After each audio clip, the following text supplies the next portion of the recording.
बल तथा गति का नियम, बल तथा गति का नियम है ना। देखो बल तथा गति के नियम में जो इम्पोर्टेंट है हम लोग जानते हैं क्या कि बल का एसआई मात्रक क्या है, न्यूटन है ना। इसको हम लोग लिखते भी हैं कैसे, एसआई पद्धति में केजी मीटर पर सेकेंड स्क्वायर। क्या लिखते हैं, केजी मीटर पर सेकेंड स्क्वायर है ना। द्रव्यमान का एसआई मात्रक क्या है, तो क्या है केजी है ना। दूरी का एसआई मात्रक क्या है, तो क्या लिखेंगे मीटर। समय का एसआई मात्रक क्या है, तो क्या लिखेंगे सेकंड। समझ गए है ना। फिर देखो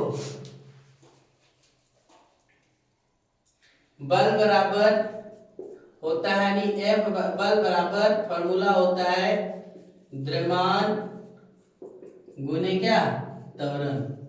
बल बराबर क्या होता है, द्रव्यमान गुने त्वरण।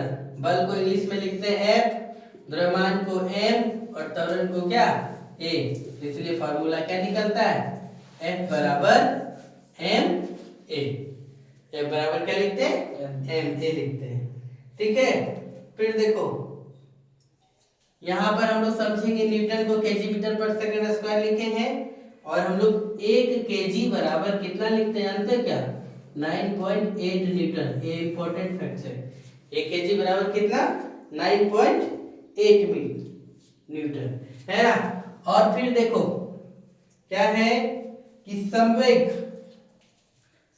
संवेग बराबर भी होता है क्या द्रव्यमान गुने वेग। संवेग बराबर क्या लिखते हैं, द्रव्यमान गुने क्या वेग है ना। जिसको हम लोग लिखते हैं क्या एम गुने क्या भी, एम गुने क्या भी।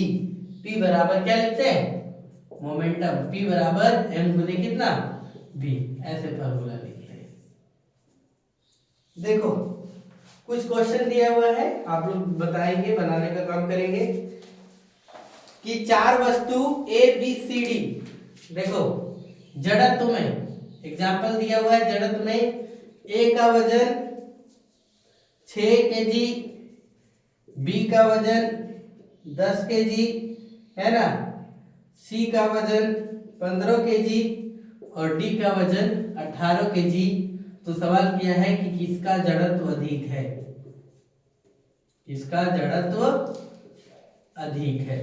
तो जब इस प्रकार से सवाल करें तो सिंपल से देखना है, जड़त्व मतलब जिसका वजन ज्यादा होगा उसका जड़त्व क्या होगा अधिक होगा। तो सबसे ज्यादा वजन किसका है डी का, यानी जड़त्व किसका अधिक होगा डी का। तो आंसर में क्या लिखेंगे डी यानी 18 केजी का। समझ गए। चलो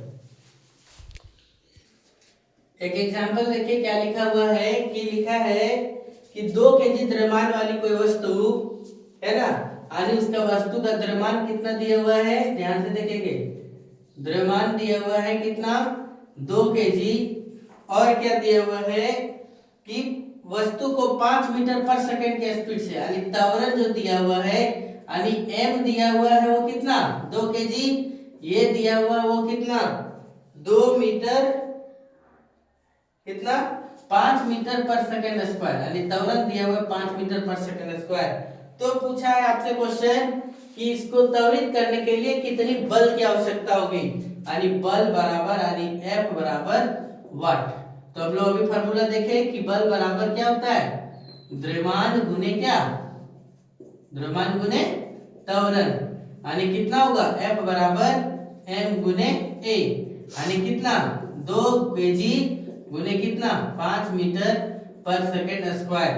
तो F बराबर 2 बचे कितना 10 केजी मीटर पर सेकंड स्क्वायर, यानी F बराबर हम लोग क्या लिखेंगे 10 न्यूटन लिखेंगे। यानी किसी वस्तु को 2 केजी द्रव्यमान है और त्वरण कितना 5 मीटर है, तो उसमें जो बल लगेगा वो कितना लगेगा 10 न्यूटन लगेगा। समझ गए। फिर एग्जांपल देखिए क्या लिखा हुआ है, तो है ना बोला है क्या क्वेश्चन कि 30 न्यूटन का कोई बल, यानी बल जो लगा दिया गया वो कितना 30 न्यूटन, यानी 30 केजी मीटर पर सेकेंड स्क्वायर, यानी कितना बल लगा दिया 30 न्यूटन, है ना। कोई बल 5 केजी वस्तु को, कितना 5 केजी की वस्तु को, यानी m बराबर कितना दिया हुआ 5 केजी वस्तु को, है ना, 2 सेकंड तक कार्य करता है, यानी t बराबर कितना दे दिया है 2 सेकंड दे दिया है। तो आपसे पूछा है कि वस्तु का त्वरण क्या होगा, वस्तु का त्वरण यानी a बराबर क्या होगा। देखो dt दिया है आपको कितना समय तक काम कर रहा है, बस उसके लिए इसका कोई मतलब नहीं है। तो देखो यहाँ पर हम लोग को क्या निकालना है त्वरण, तो हम लोग फार्मूला जानते हैं F बराबर क्या ma, F बराबर कितना ma, तो हम लोग को a निकालना है, तो a बराबर कितना F बटा m। इस प्रकार के सवालों में कभी कभी ये दे देता है एक्स्ट्रा उलझाने के लिए भी। तो a बराबर कितना F बटा m, तो a का मान कितना होगा, देखो F कितना 30 केजी मीटर पर सेकेंड स्क्वायर और m कितना दिया हुआ है 5 केजी, है ना। तो केजी से केजी कट गया और 5 6 कितना हो गया 30, तो a बराबर कितना 6 मीटर पर सेकेंड स्क्वायर, यानी इसका त्वरण कितना होगा, तो 6 मीटर पर सेकेंड स्क्वायर होगा। यानी 30 न्यूटन का कोई बल लगाया गया, वस्तु का द्रव्यमान 5 केजी, 2 सेकंड के लिए समय लगा, है ना, उसके लिए त्वरण क्या होगा, तो 6 मीटर पर सेकेंड स्क्वायर होगा। समझ गए, चलिए नोट करिए।